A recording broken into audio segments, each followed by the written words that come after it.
ஓ முருகா, வெற்றிவேல் முருகா, வேலுண்டு வினை இல்லை, மயிலுண்டு பயமில்லை. என் அன்பு தங்கமே, இன்றே இதை முழுமையாக கேட்டுவிட்டு நிம்மதியாக கண்மூடி நித்திரைக்குள் தங்கமே.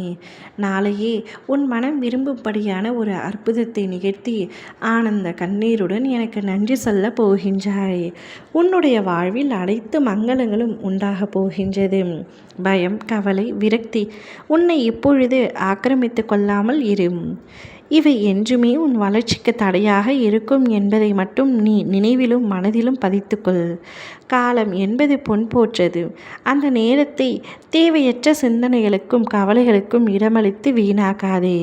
நீ உன் வாழ்க்கையில் ஒவ்வொரு நொடியும் உன்னை விட்டு சென்ற உறவுகளை பற்றியோ அல்லது ஏதாவது ஒரு தேவையற்ற சிந்தனைகளை உன் மனதில் ஆழ்படுத்தியோ உன்னை நீயே காயப்படுத்தி கொள்ளாதே.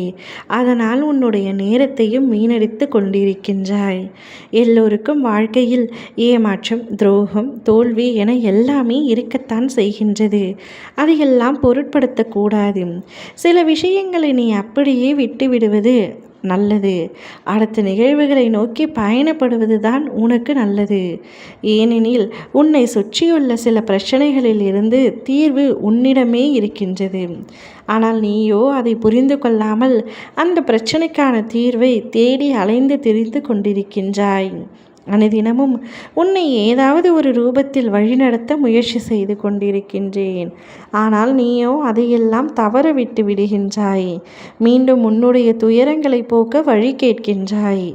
முதலில் உன்னுடைய துயரங்களை நினைத்து கவலைப்படாமல் இரு.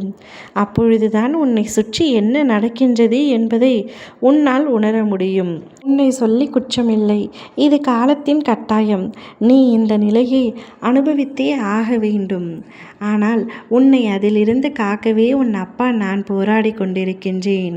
நீ இப்பொழுது அனுபவிக்கும் கர்ம வினைகளை நான் உனக்காக அனுபவிக்கின்றேன். நீ வாழ்க்கையில் சந்திக்கும் தோல்விகளை வைத்து வாழ்க்கையில் தோற்றுவிட்டதாக நீயே முடிவு செய்யாதே. எதுவுமே இங்கு நிலையானது அல்ல. இருக்கும் வரை இருப்பதை வைத்து மகிழ்ச்சியாக இரு. நீ அனைத்திலும் வெற்றி பெறும் நாள் வெகு தூரத்தில் இல்லை. உன்னுடைய விரக்தியை தூக்கி எறிந்துவிடு. அதுதான் உனக்கு முதல் எதிரி. எந்நேரமும் உன்னை நான் பாதுகாத்து கொண்டு தான் இருக்கின்றேன். எதற்காகவும் பயம் கொள்ளாதே. உன்னுடைய இந்த நிலைமை கூடிய விரைவில் மாறும். நீ ஆனந்த கண்ணீருடன் எனக்கு நன்றி கூறப் போகின்றாய். அந்த நாள் வெகு தூரத்தில் இல்லை. நாளையே ஒரு அற்புதத்தை நிகழ்த்தப் போகின்றேன். நீ நினைவில் ஒரு விஷயத்தை வைத்து கொள்ள வேண்டும். எனக்கு என்ன நடந்தாலும் என் அப்பா முருகர் என்னை கைவிட மாட்டார் என்று. உன் வாழ்க்கையில் ஒரு அதிசயமாவது நிகழ வேண்டும், ஒரு அற்புதமாக நிகழ வேண்டும் என்று ஒவ்வொரு கணமும் என்னை நினைத்து கேட்டுக்கொண்டிருக்கின்றாய். நாளை அதற்கு அடித்தளமாக ஒரு மாபெரும் விஷயம் நிகழ்ந்து சந்தோஷமாக நீ எனக்கு நன்றி கூறப் போகின்றாய். கவலைப்படாமல் நிம்மதியாக இரு என் செல்வமே. உனக்காக நான் இருக்கின்றேன். மீண்டும் மீண்டும் இதை சொன்னாலும் நீ சில சமயங்களில் புரிந்து கொள்ள மறுக்கின்றாய். எதற்காகவும் கவலைப்படாதே. நான் இருக்கின்றேன். ஓ முருகா, வெற்றிவேல் முருகா.